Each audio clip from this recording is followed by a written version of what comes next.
So we talked about the action, we talked about taking damage and being shaken and how to soak wounds and resolve all that, how to get out of the shaken status.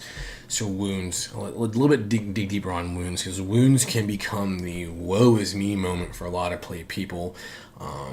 Some refer to it as the death spiral. Yes, it does begin to suck when you're to -1, then a -2, then a -3, and you have fatigue on top of that, and you're looking potentially -3, -4, -5 until your character is just descending into either death or unconsciousness. However, that's again working together, healing each other, depending on the genre you're playing in.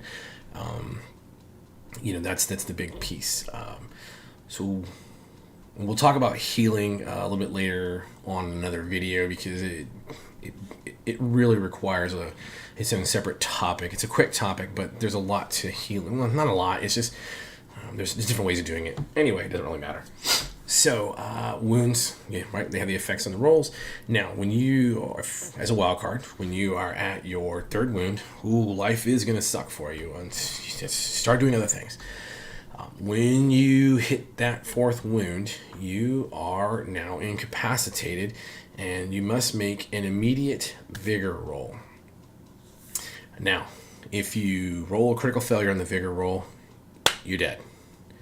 If you roll a normal failure on that vigor roll, you get to roll on the injury table, and this is going to be a permanent injury to your character, and it can be full body. It's a random die roll, and you're going to sustain an injury, and it can be all sorts of things like reducing an attribute, all kinds of nasty things, and you're also bleeding out. We'll talk about bleeding out in a second. If you get a success on the roll, right, you're going to roll on the injury table, but that injury is going to heal. Well, the injury goes away once all the wounds are healed up. So you'll have this horrific injury until you can get everything healed up, and then you're back to normal. That's on a success.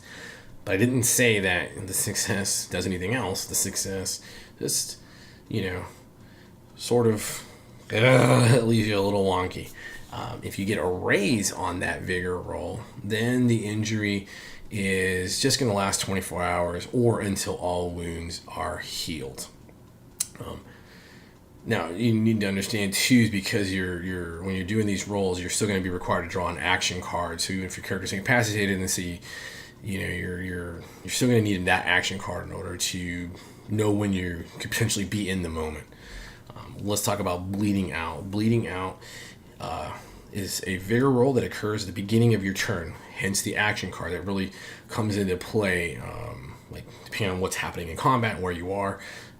Ideally, you want to get low. That's the only time you really want to get as low initiative as possible, because it really gives everyone else a chance to deal with you, because the last thing you want to do is deal the bleeding out and have the worst happen. So you make that vigor roll at the beginning of your turn. If you fail that vigor roll, you're dead. You've bled out. If you make a successful roll on the vigor roll, congratulations, you continue to another turn, hence another action card.